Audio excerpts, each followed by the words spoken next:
All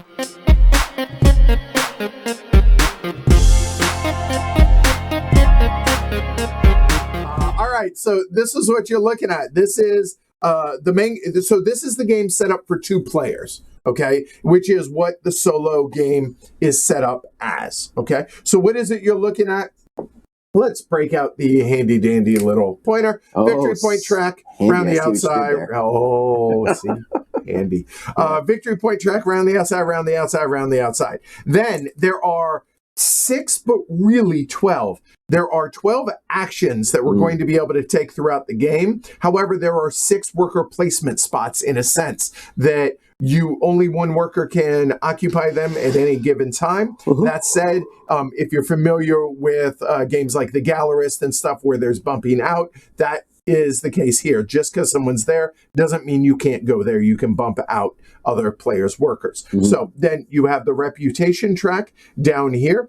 You have the company goals, as well as the cubes over here are going to be the timer for the game. We have our end game, end of game, not in game, but end of game track right there. We have the agenda cards as well as the agenda display and the agenda discards. Now, interestingly enough, the discards have a spot on the board, but not the draw pile. And the reason is because this is actually a card that you can acquire as well as the display cards. All right.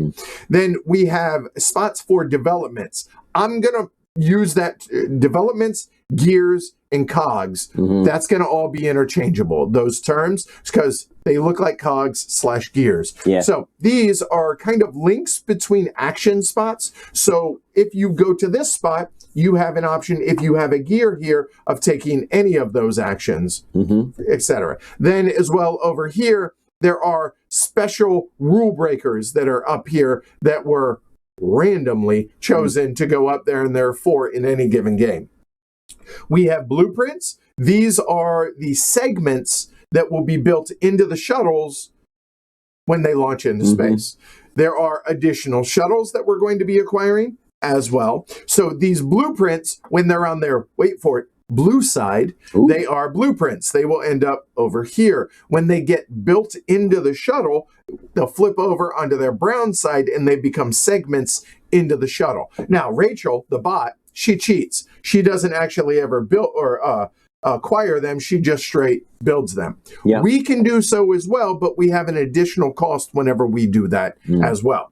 And then finally, we have the marketing board over here. And the nice thing about this marketing board, I'll show you guys, you see how that is a separate separate board. So depending on your table space and so on and so forth, set it up over there. Go over there, do it sideways, wherever you need. And I set it up differently because honestly, that way, if you all see at a glance, oh, that's at a different place. I must be watching a different playthrough than the multiplayer.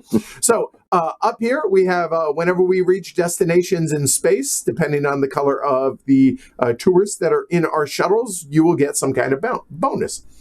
Then we have our Disney vacation guide, folks. So you call in, hey, I would like to book my Disney vacation, a.k.a. my Galactic Cruise trip into space. That's what help you get the princess brunches and whatnot. 100%. See, you get this. I do. Oh boy, that's expensive. I imagine this is probably comparable. We are past the age when she would want to do something like that, but I do have a daughter, and we certainly did that once. Yeah. It was fun. So we have the different cruises that we're actually going to be able to book. For our various ships. Then we have the tourists that are we're going to book, or that are technically booking that specific cruise or that different activities in space there. All right. Then we have our player area. Now, our player areas are almost set up the same. We have mine/ours. Ours meaning me and Ken, but also y'all at home, because this is a team game. Team Edward. We are anti team heavy cardboard and not team Rachel, unless you're one of those people. Rachel is the bot. She is the niece of the former CEO. Okay. And she's come back from being is she like in the rule book as well? Yeah. Okay. All right. She's like explaining stuff to you in the so she I said they are set up almost identically. The reason the couple of differences, you'll notice she doesn't have the resource markers because she's not going to acquire resources, okay? Only her cogs are going to go out, her workers. She's going to work mostly similar to how we play the game, but obviously with some differences. She has her deck of 12 cards as well as a little reminder card here. Normally her workers would be there, but I'm using the little bonus card as a visual cue. In addition to that, our company goals that we're trying to achieve are different from her company goals. Her company goals are whenever she builds her 6th cog right here, as well as whenever she launches her 2nd ship. And this is, I believe it's her 6th segment built into the ships. Okay. She's going to get these so she shares one that we also have. It just so happens. By chance. Correct. Yeah, okay. right. Because that was randomly chosen again. All right. So that's everything pretty much that y'all are looking at. Then there's, advertising. Then there's some cash as well. And we have our cubes. I'm going to set these aside so I don't accidentally grab them. There is the agenda deck. And then there are the extra tourists, as well as the extra ships and stuff off camera. We have the player aids, and then we also have the rules that you and I both have a copy for the solo. All right? Does Rachel have the same goals every game? I believe she does. Okay. Now, again, with the caveat, prototype, things are in development, yada, yada, yada. Pause while we take some tea, shall we? It's tasty. All right. So with that said, the game takes place over an indeterminate number of rounds, and every turn will start with phase 1 or step 1, step 2, and then maybe step 3. Okay. Now, my expert worker here, my expert worker actually lives right here until I claim them or when I acquire them. When I acquire them, they'll go there. But because of the placement and cameras and the way that works, I'm just going to lay that there and try and, during the teach at least, in the overview, so that y'all can see everything clearly. Now, when we launch ships into space, depending on which spot we advance to, we're going to do one of these things. And I just realized maybe, here you go. Why don't we give you one of those so you can look at it as well. Okay. So that is when you have a ship in space, do those things.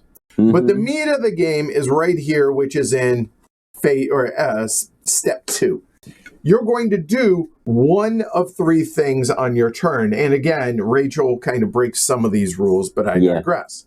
You're going to place a worker out on the board, and then you're going to take 2 of the available actions. Those 2 actions can be, if I were to go into this location, I could do this twice, I could do this once and this once, and then if there are some cogs that are out adjacent to this, so let's say I had a cog there and I had a cog there, I could do any of these 6 actions that I wish to do once or twice respectively, depending on what it is. Yep. Okay? All right.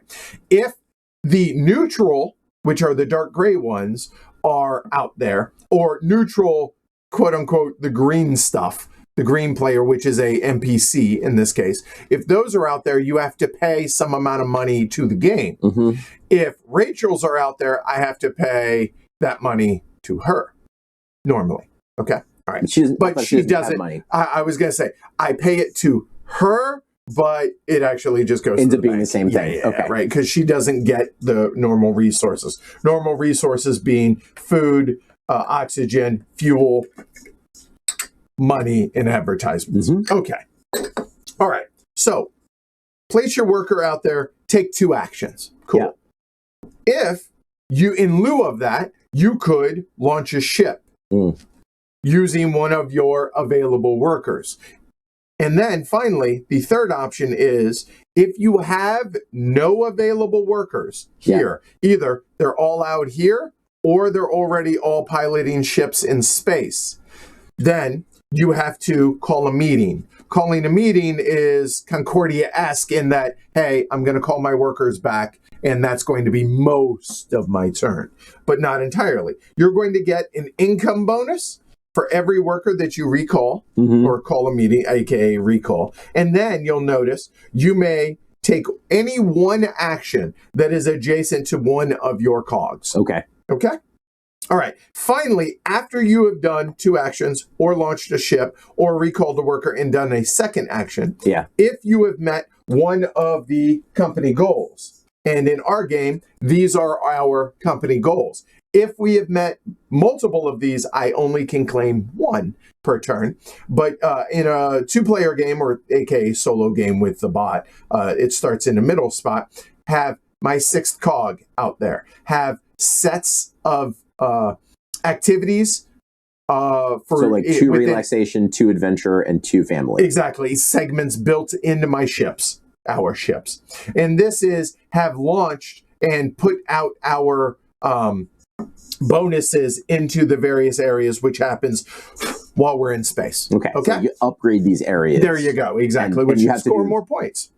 You have to do at least 2. Depending, if I do this first, then interestingly enough, I don't know that we impact.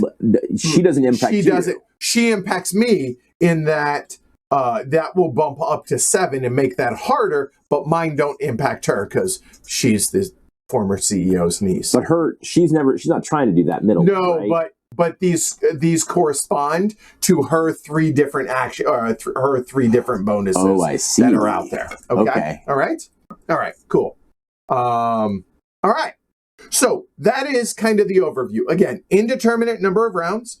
Phase 1, phase 2, or step 1, step 2, step 3, do mine, and then she goes. We go, she goes, so on and so forth. Yeah. We do that until when there are 3 cubes added here. Cubes get added whenever company goals are met. Again, these are a little bit different with us and the bot. So those will get removed up to here. In addition, every time somebody launches a ship, you place a cube. Yeah. Okay. So if you look at this, and these scale based on the number of players, so this being a quote-unquote 2-player game, me and the bot again, there's only 10 cubes. So imagine if we both reach our goals, that's 6. That means within 4 launches, like the game doesn't go extraordinarily long. Yeah. So keep that in mind. And there are ways to make it shorter or longer, etc. Okay.